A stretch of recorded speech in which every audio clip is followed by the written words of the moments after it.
No one deserves a hand job. No one earns or has the right to demand a hand job of their spouse. Entitlement is a real intimacy and passion killer in marriages. Have you noticed after you've been married a while that sex and intimacy concerns tend to creep up in your marriage? I'm Dan Purcell, a sex and intimacy coach for married couples, and I'd love to help answer your questions and concerns and help you bring your intimacy to your next level. This video you're about to watch is part of a series that I'm doing answering questions that have been submitted anonymously. If you have a question you'd like addressed yourself, you can go to my website, getyourmarriageon.com, click on resources, and then anonymous questions. All right, let's dive in.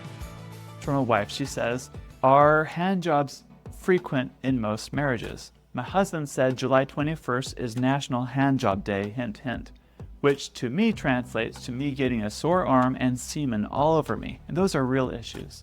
How can we make hand jobs easier? And then I got this email from my husband. He says, thank you for your blog. My wife is reluctant to give hand jobs sometimes.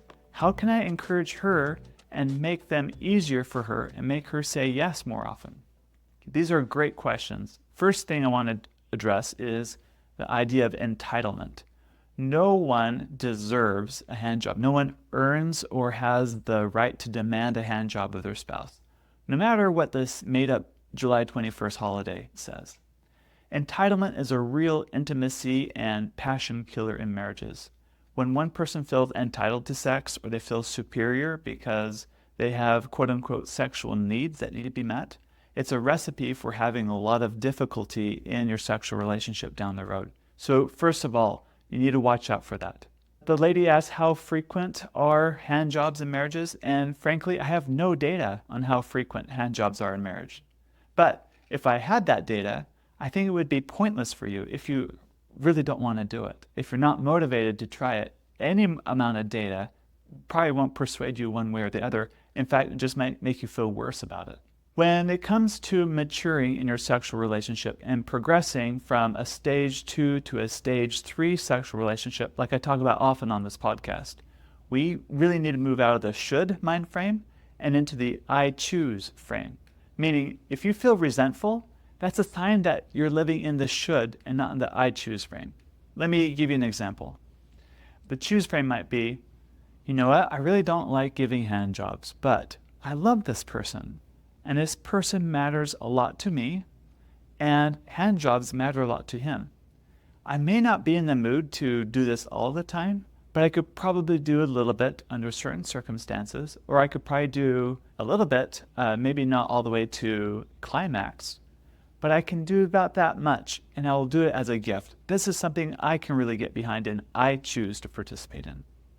Do you see how that frame of thinking is very different than, I have to do it, or he's going to get moody? In the former case, you're choosing, like, I am an agent in this matter. This is what I am going to do, and these are the reasons why it matters to me. Versus the other one, you feel like the choice is taken from you, and you're operating in a should or shouldn't kind of a frame.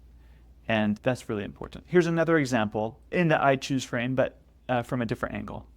And it might be like this for you. You know, I really love my husband, and I love him so much, I don't want to resent him. If I give in to his request and I give him the hand job he wants, I'm going to resent him.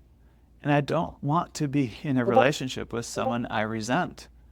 We'll both need to tolerate the discomfort of an unfulfilled sexual desire, but I choose that over engaging in something that I'm just going to resent later. Do you see how it's still in the I choose frame, but it's different than a I should or I shouldn't, like I have to kind of a frame? That's really important, that whatever you do, you kind of take control, take charge of what you can and can't do, and make it your choice. Now, for the other partner that wants the hand job, that means you got to put up with some disappointment time to time. But you're married for the long haul, right? Even though this might be really important to you, what probably is most important to you, that you're in a loving relationship with someone that you really like, and you just bring more honesty to the table. Just because one of you wants it doesn't automatically mean it's a yes. It doesn't automatically mean it's a no either.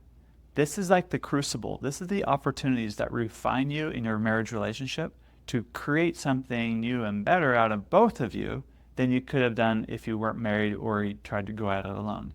This is one of the ways that marriage sharpens, it's the iron sharpening iron. It really rounds you out. Now, I have a few more tips. For the reluctant wife, you can choose your limits. You don't need to go until he ejaculates if semen really bothers you. And remember, for a lot of people, arousal feels great, just for arousal's sake. Let's go for arousal here, not for orgasm. Now, if you want to do it and you just need some real helpful tips, I've got a few tips for you.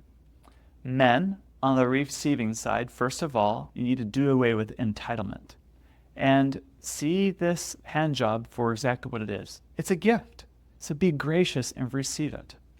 Women, on the receiving side, you're about to rock his world.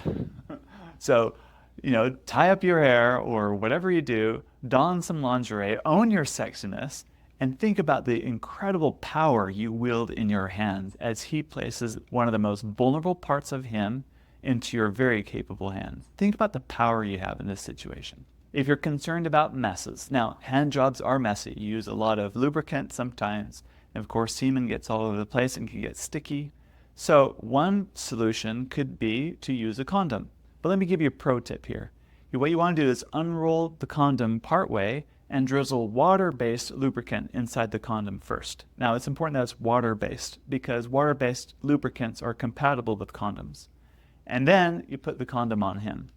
Having lube on the inside of the condom makes it feel way better for him. And by the way, the Intimately Us app has a section all about hand jobs and various techniques you can try. Let me just give you one of them. Use both hands. Vary the speed and tempo. Tease him. Make eye contact. Ask him to bone for you. Use flirty language and fondle him and massage him. Just enjoy the power position that you're in. Now, if you decide to stop before he climaxes, a kind way to bring some sort of closure to the experience for him is to squeeze the tip really, really hard just for a few moments. Imagine in your mind's eye what you're doing is you're channeling all the sexual energy that wants to get out of him from the tip of the penis. You're going to squeeze and push all that sexual energy from the tip of the penis down the shaft and into his body like a battery, and he's going to store it for later. Thank you for watching this video. If you'd like more great content like this to help improve intimacy in your marriage, click the subscribe button. Also, if you want to send me a question anonymously, you can do so at getyourmarriageon.com, click on resources, and then anonymous questions. See you in the next video.